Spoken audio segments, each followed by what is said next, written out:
శ్రీకాకుళం జిల్లా ఆంధ్రప్రదేశ్ ప్రభుత్వం నీటి భద్రత బలోపేతం చేయడం, భూగర్భ జలాల స్థాయిని పెంచడం, సాగునీటి వనరుల్ని సమర్థవంతంగా వినియోగించుకోవడం లక్ష్యంగా ప్రతిష్టాత్మకంగా చేపట్టిన జలధార జలహారతి కార్యక్రమం అమల్లో భాగంగా శ్రీకాకుళం జిల్లా కాంచెలి మండలం జలంత్రకోట గ్రామ పరిధిలో నిర్మితమైన గంగాసాగర్ ప్రాజెక్టును జిల్లా కలెక్టర్ స్వప్నిల్ దినకర్ పూన్కర్ ఇచ్చాపురం ఎమ్మెల్యే బెందాలం అశోక్ బాబు పరిశీలించారు. దీని ద్వారా రైతులకు సాగునీరు అందించడమే కాకుండా భూగర్భ జలాలు నిల్వలు గణనీయంగా పెరుగుతాయని పేర్కొన్నారు.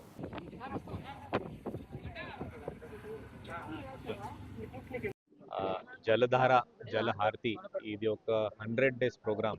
Honourable chief minister sir Shri Nara Chandrababu Naidu garu పిలుపు మేరకు, అలాగే department of water resources government of Andhra Pradesh directions మేరకు మనం జిల్లా మొత్తం ఒక 2 వారాలుగా మనం స్టార్ట్ చేసాం.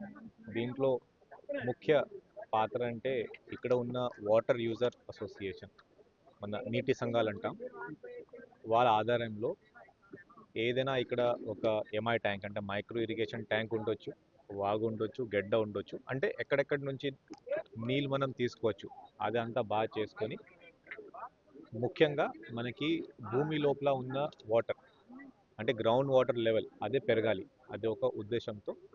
రెండోది, తర్వాత వచ్చే ఖరీఫ్కి వచ్చే రబీకి ప్రతి ఒక్క రైతులకి మనం నీళ్ళు ఇవ్వగలగాలి, అది ఉద్దేశంతో ఈ ప్రోగ్రాం పెట్టడం జరిగింది.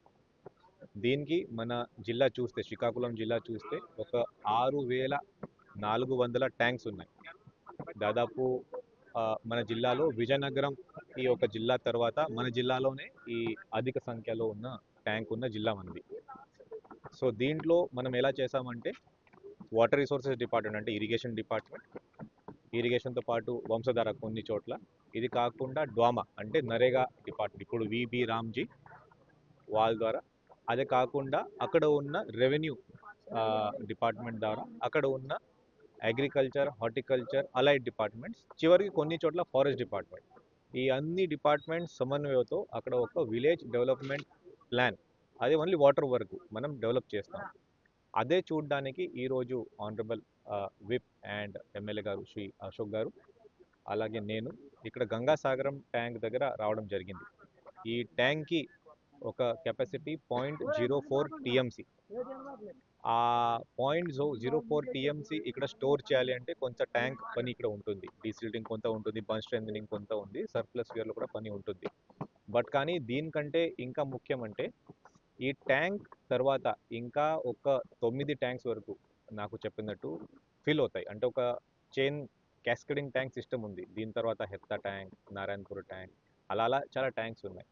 సో ఇప్పుడు ఈ ట్యాంక్ ఎలా ఫిల్ అవుతాయి, ఏదైనా ఫిల్టర్ ఛానల్ ఉండొచ్చు, లేకపోతే ఏదైనా స్ట్రీమ్ ఉండొచ్చు, మన కొండల పైన పడే నీళ్ళు ఈ ట్యాంక్కి రావచ్చు. ఇలాంటి ప్లేసెస్ అన్ని మనం క్లియర్ చేయాలి. క్లీన్ చేస్తేనే అక్కడ నుంచి వాటర్ ఏదైనా ప్రాబ్లం లేకుండా మన ట్యాంక్కి రావడం జరుగుతుంది. ఇప్పుడు లోకల్లో ఉన్న మీటింగ్ తీసుకుంటే కొన్ని ఎన్క్రోచ్మెంట్స్ ఉన్నాయి చెప్పారు, కొన్ని ఈ గెడ్డ సిస్టమ్ అక్కడ కుప్పలు చాలా ఎక్కువ డీసిల్ట్ అవ్వక, అంటే లాస్ట్ ఫ్యూ ఇయర్స్ నుంచి అవ్వక అది కూడా క్లోజ్ అయిపోయింది చెప్తున్నారు. సో ఈ జలహారతి జలధార ఈ ప్రోగ్రామ్ కింద ముందుగా ఇలాంటి ఫీడర్స్ ఛానల్స్ మనం టేకప్ చేస్తాం. దీంట్లో కూడా మ్యాక్సిమం నరేగా కింద, ఒకవేళ నరేగా కింద అవ్వకపోతే అంటే మషినరీ కొన్ని చోట్ల వాడాలి అంటే అక్కడ మషినరీకి కూడా శాంక్షన్ మనం వేరే ఫండ్ నుంచి ఏదో ఒకటి నుంచి అన్ని ఇస్తాం. సో ఇలాంటి చేస్తూ మనం ప్రతి ఒక్క ట్యాంక్ నిండాలి, మన దగ్గర ఉన్న 6,400 6,400 ట్యాంక్స్ నిండాలి, ఆ భావంతో ఇప్పుడు నేను పబ్లిక్కి కూడా అందరికీ ఒక పిలుపుస్తున్నాను. దయచేసి మీరు గతం నుంచి ఎక్కడైనా ఈ గెడ్డ మీద కానీ, లేకపోతే ఫీడర్ ఛానల్ మీద కానీ, లేకపోతే కాలువ మీద కానీ కొంత ఎన్క్రోచ్మెంట్ అయి ఉండొచ్చు. ఇప్పుడు సర్వేర్ వస్తారు, విఆర్ఓ గారు వస్తారు, అక్కడ ఉన్న నీటి సంఘాలు అందరూ వస్తారు. దయచేసి మీరు ఒకవేళ ఎన్క్రోచ్మెంట్ చేసి ఉంటే దయచేసి మీరు కూడా మీ ఆ ఎన్క్రోచ్ ల్యాండ్ మళ్ళీ ఎన్క్రోచ్మెంట్ తీయడానికి ఏం ప్రాబ్లం చేయకూడదు. నీళ్ళు అందరికీ ఉంటుంది. మన ఈ నీళ్ళు ఈ ట్యాంక్ లోపల మనం ట్యాంక్లో స్టోర్ చేస్తే ఇప్పుడు ఈ మండల్లో ఒక 10 మీటర్ గ్రౌండ్ లెవెల్ కిందకి వెళ్ళిపోయింది. అదే మామూలుగా ఒక 8 to 3 మీటర్ ఉండాలి, అంటే ఒక యావరేజ్గా ఒక 5 మీటర్ వరకు ఉండాలి. బట్ కానీ అది 10 మీటర్కి అంటే వెళ్ళిపోయింది అంటే కొద్దిగా డేంజర్ లెవెల్లో మనం వెళ్ళిపోతున్నాం. ఇప్పుడు మన దగ్గర నీళ్ళు ఉంది, బట్ కానీ భావితరాలకి బహుశా నీళ్ళు ఉండకపోవచ్చు ఇలాగే వెళ్తే. సో కాబట్టి ఈ పని చేస్తే ట్యాంక్లో పూర్తిగా నీళ్ళు ఉంటుంది, మొత్తం ఇయర్ నీళ్ళు అక్కడ ఉంటుంది, దీంట్లో కొంత నీళ్ళు గ్రౌండ్ వాటర్లో వెళ్ళి పెరుగుతుంది. దీనివల్ల ఇంకో రెండో మన అంశం మనం అందరూ గమనించాలి.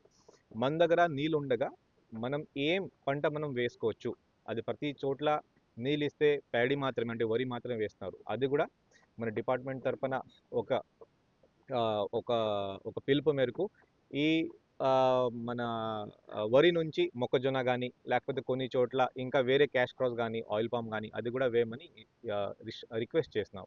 మైక్రో ఇరిగేషన్ ఈ వర్క్స్ కూడా చాలా బాగా జరుగుతుంది. మైక్రో ఇరిగేషన్, డ్రిప్ ఇరిగేషన్ అన్నీ ఉన్నాయి. ఎవరు కానీ కావాలంటే సబ్సిడీ రూపంలో అందరికీ ఇవ్వడం జరుగుతుంది.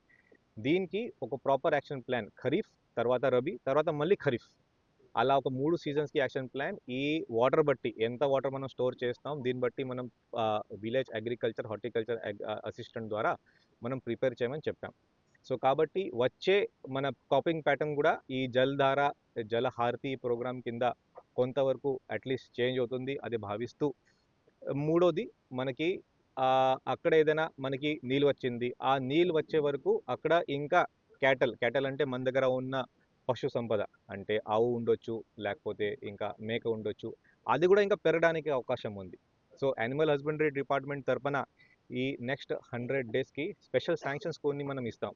ఈ ఆవు కానీ లేకపోతే మేక కానీ అంటే మన ఈ డైరీ ప్రొడక్ట్స్ కానీ మీట్ కానీ శాంక్షన్ ఇస్తాం. సో నీళ్ళు అక్కడ పెరిగింది, అక్కడ గడ్డి వస్తుంది, అది క్యాటల్ ఫోడర్ కింద మనం వాడవచ్చు. సో అది కూడా ఒక మన తలసరి అంటే పర్ క్యాపిటా ఇన్కమ్ పెరగడానికి ఒక దీంట్లో ఇంకా ఒక అంశం పెట్టి మనం ఇది overall development of the village, ఒక నీళ్ళు వచ్చింది అంటే ఆ విలేజ్లో పూర్తిగా డెవలప్ అవుతుంది ఆ భావనతో ఇలాంటి మనం ప్రోగ్రామ్ పెట్టాం.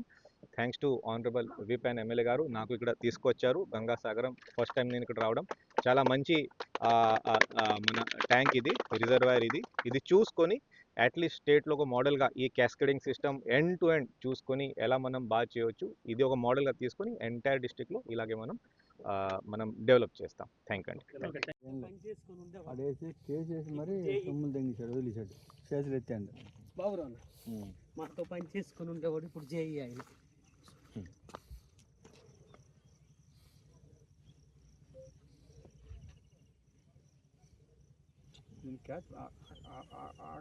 మొత్తం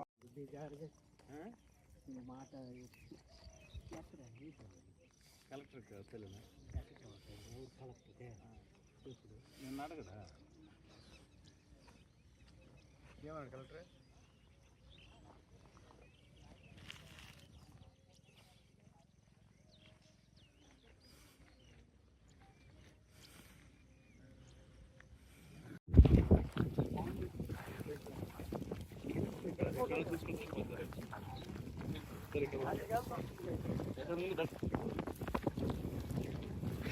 గ్యాస్మెంట్ నుంచి మనకి ఈల్డ్ 87.23 ఎంసీఎఫ్ వస్తుంది మనకి.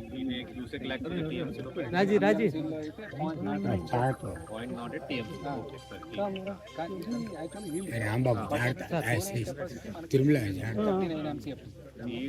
స్టోరేజ్ లో డిఫరెన్స్ ఏముంటుంది?